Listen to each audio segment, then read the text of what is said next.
하는데 3월부터 이런 얘기를 하고 있으니 좀 안타깝습니다. 아니 오늘 응. 이제 애들이 사실 오늘 좀 미술 활동 원래 3월 이제 첫째 주, 둘째 주는 뒷판을 꾸미기 위한 미술 활동 약간 국룰이잖아요. 아, 그렇구나. 아, 아닌가? 아니 그게 지역마다 조금 다른 것 같아. 아, 그래요? 네, 저희 그래서 지역은 안 그래. 나는 네. 이제 아이들 작품을 만들려고 오늘 뭐 색연필 사인펜을 가져와라. 네. 아, 정확히는 뭐 가져와 주세요. 이렇게 얘기했는데 반이 안 가져온 거야. 아, 그래가지고 약간 머리가 음, 띵한데 더 띵한 상황이 뭐냐면 음, 뭐 한두 개 안 가져왔으면 내가 좀 학급에 있는 비품 빌려줄 수 있는데 그렇게 못한 것도 좀 띵하게 했는데 음. 얘네들한테 어느 수위로 말해야 될지가 약간 띵한 거예요. 어, 고민되는 어, 게. 어, 어, 요즘 같아도 너 안 가져오면 혼나? 어. 이렇게 말할 수도 있는데 이제는 뭐 애들이한테 혼을 낸다는 개념이 가능한가? 교사가 감히 애들을 혼내? 혼낸다는 거는 그 아이가 심리적인 압박감을 느껴야 성립이 되잖아요. 그쵸? 근데 심리적인 압박감을 느끼면 학대니까 어, 내가 그렇게 혼을 내고 나면 학부모님의 자비를 기대해야 되는 맞아. 그런 상황이 되니까 혼내지 말아야겠다. 아, 혼내면 내 밥줄이 위험하니까 이런 생각의 사고방식이 갈 때 맞아. 좀 약간 비굴해지더라고요. 그래도 이게, 좋게 타일렀어. 물론 좋게 타일러서 한 일주일 정도 지나면 다 가져오지 않을까? 뭐 이런 음, 생각을 해봤어요. 일주일. 일주일 정도 가져와서 이제 마지막에는 부탁을 하는 거지. 아, 가져와 주면 안 될까? 이렇게. 음.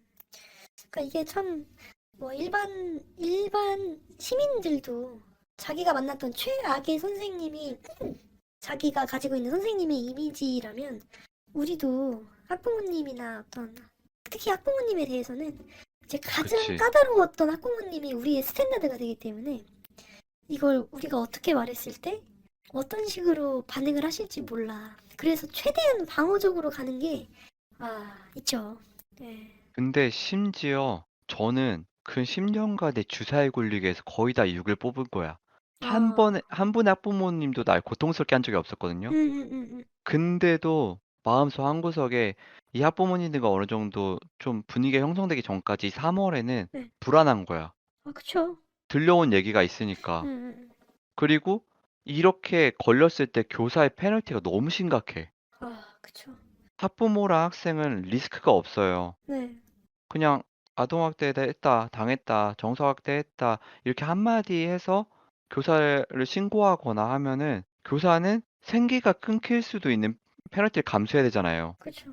그 지리한 싸움을 해야 되고. 음, 이게 지금 이렇게 비대칭인 상황이 지금 존재하나 싶을 정도로 말이 안 되는 것 같아. 그쵸. 좀, 진짜 어떤 사람이 아기를 가졌는데 이 아기를 가지고 법적으로 한 사람을 나락 보낼 수 있는 관계가 성립되는 게 내가 생각하기에는 지금 이거 한 개밖에 없는 것 같아. 내 아, 좁은 겸식으로 생각하기에는 그쵸.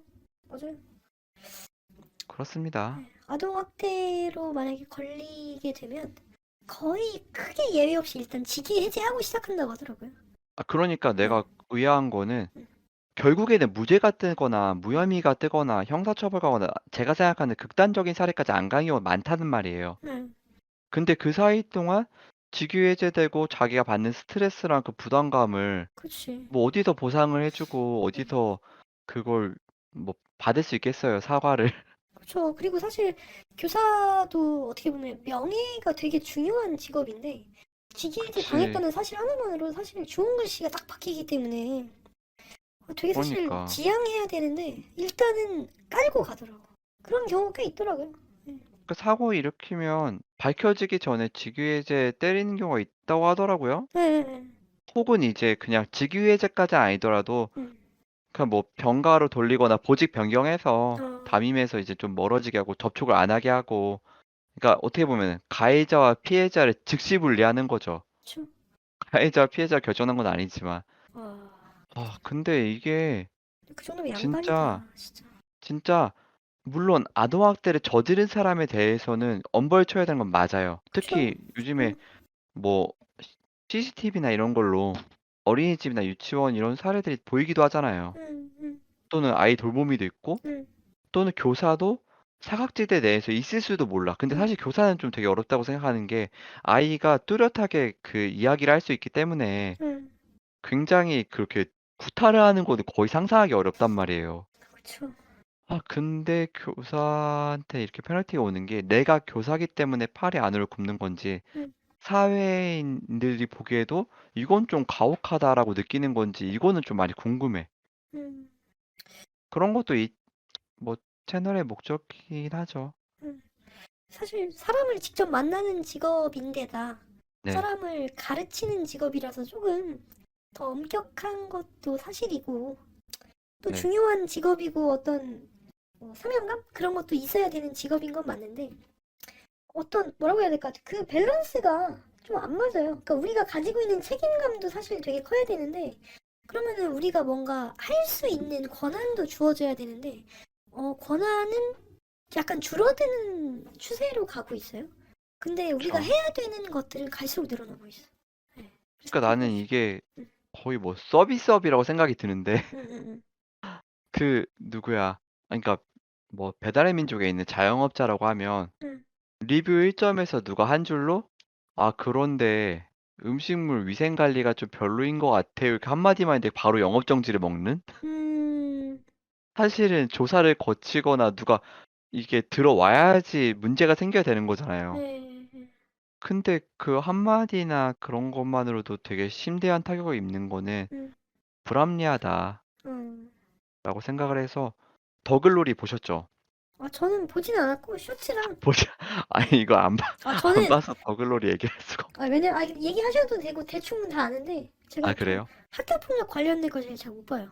그래서 그럴 수 있지. 네, 좀 힘들어요, 사실은. 1화는 저도 진짜 힘들더라고. 어, 아, 1화는 이런 사람 있었던 것 같기도 하고 이런 교사 그러니까 나는 지나면서 살면서 한 명쯤 본 것 같기도 하고. 음, 근데 이렇게까지 괴롭히는 케이스는 사실은 없다고 생각하지만 음, 없지 않죠. 실제로 더한 케이스도 있고 결국에는 그 주인공은 어떻게든 이제 사라졌지만 음, 정말 극단적 선택을 너무 안타까운 일들이 많잖아요. 그쵸. 음, 그래서 맞아. 이렇게 학폭의 이슈가 된 시점에서 좀 이런 지금의 학폭 해결 구조가 좀 문제라는 거를 좀 인식을 해줬으면 좋겠다는 바람이 있다. 나만 문제라 생각할 수도 있는데 음, 지금 방법으로는 실질적으로 괴롭힘을 줄이는 방향으로 가고 있어요. 아, 그쵸. 어, 그렇죠.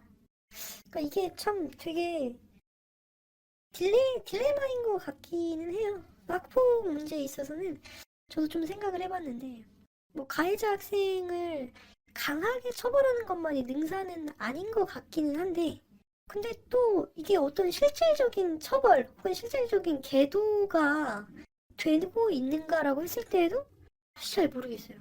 그래서, 네. 근데 뭐, 이게 어떻게 보니까 법률이더라고요. 아예 법으로 되어 있기 때문에 제가 함부로 말하기는 좀 그렇기는 한데, 또 오히려 법률이라서 더 이렇게 딱딱하다는 느낌도 들고, 실질적이지는 않구나, 라는 생각도 좀 많이 들고, 아, 학폭은, 그쵸. 일어나면 안 되는데, 어려운 일이에요. 어려운 문제라서 어려운 문제죠. 그만큼 음, 시스템을 잘 만들어내야 되는데 음, 지금 시스템은 뭔가 불합리하다. 이게 내 생각에는 그 학교 폭력 해결과 관련된 의사결정에서 교사가 없어서 더 그런 것 같기도 해. 교사 없었을 음, 것 같아. 교사랑 같이 이야기해서 결정된 것 같지는 않고. 음, 음, 그러니까. 모르겠네. 뭐 함부로 말하긴 그런데 이게 뭔가 미묘하게 학교의 상황이나 또 학교가 돌아가는 시스템이랑은 조금 달라요. 그래서 이거 학교를 알고 있는 사람이 만든 게 맞나? 라는 생각을 좀 많이 하게 되거든요. 학폭에 대한 범위도 너무 음, 포괄적이 좀 애매한 것 같아. 음, 경찰이 해야 될 일을 교사가 하는 느낌도 있고, 맞아. 또는 교사가 해서 해결할 수 있는 일도 맞아요. 학폭으로 넘어간 경우도 있고 하니까, 사실 그 경우가 저는 더 문제라는 생각이 들어요. 이런 상황 속에서 교사가 할 수 있는 게 사실 별로 없어. 음, 그러니까 좀 극단적으로 말하면 음, 학교에 가서 1교시부터 6까지 책을 읽히면서 음, 쉬는 시간 화장실만 갔다 와 앉아 있어. 음, 그렇게 하고 학생들 다 아무것도 해주지 않는 교사가 음. 직업적으로 더 안전한 거야. 그렇죠. 그렇죠, 그렇죠. 얘네들을 그냥 음, 규칙으로 좀 음, 묶어놓고 맞아, 맞아. 너희들끼리 그냥 뭐 각자 할 일 많이 던져주고 쉴 때는 쉬고 친구들이랑은 얘기는 하지 마 이렇게 말하는 게 그렇죠. 맞아요. 오히려 아이들이랑 뭔가 갈등을 만들면서 좀 그것도 해결하는 과정도 경험하면서 이렇게 하는 교사는 음, 항상 위험이 도사리고 있는 거예요. 그렇죠. 언제 음. 언제 법적 처벌을 받을지 모르는. 적기에 학교 폭력을 해결하지 않은 교사. 어. 네. 그러니까 이게 좀 오히려 그래서 코로나 초기에는 학폭 생길 일이 없다고 했잖아요. 그쵸. 있을 애들이 수가 없긴 마스크 하지. 쓰고 얼굴도 모르고 서로 얘기도 못하게 하니까 학교가 음, 조용하다고. 음, 음. 근데 사실 그게 학교의 모습이 아니고 사회에서 학교에 기대한 역할도 아니잖아요. 그쵸. 아이들이 사회에서 뭔가 경험을 하기 전에 음, 학교에서 어떤 갈등을 해결하는 방법도 배우고 좀 경험하기도 하고 참기도 하고 여러 가지 과정을 크게 불합리하지 않은 선에서 많은 걸 경험하기 위해 학교가 있다고 생각하는데 음, 지금의 학폭 해결 구조는 그냥 사람들이 법에 느끼는 불합리함을 그대로 옮겨간 것 같아요. 학생들 사이로. 음. 뭐 근데, 대표적인 정당방위 관련된 법률 있잖아요. 그치, 있죠. 우리나라는 어. 특히 좀, 네, 특이하죠. 그리고 음주운전과 관련된 법률 뭐 솜방망이다 뭐 이런 거. 음, 처벌도 이게 피해자한테 도저히 위로가 안 되는 수준인 경우가 많아. 음, 극악한 학교 폭력의 경우. 음, 그 또 하나는 그 뭐 수십억 횡령해도 그냥 집행유예 뜨고 뭐 하나 캔 하나 훔쳤는데 징역 살고 이런 것처럼 진짜 크게 치고받고 싸워도 학폭 안 열리고 잠깐 친구 이제 놀린 거 가지고 학폭까지 가 가지고 고통받는 경우도 생기고 음. 좀 그런 것 같아요. 혹시 정치 채널로 가려고 하는 거 아니죠? 아 죄송합니다. 이제 좀 어, 유쾌한 얘기 마지막으로 하고 넘어가야 될 것 같아요. 이거를 앞에 배치해야겠다, 유쾌한 얘기를. 그래요.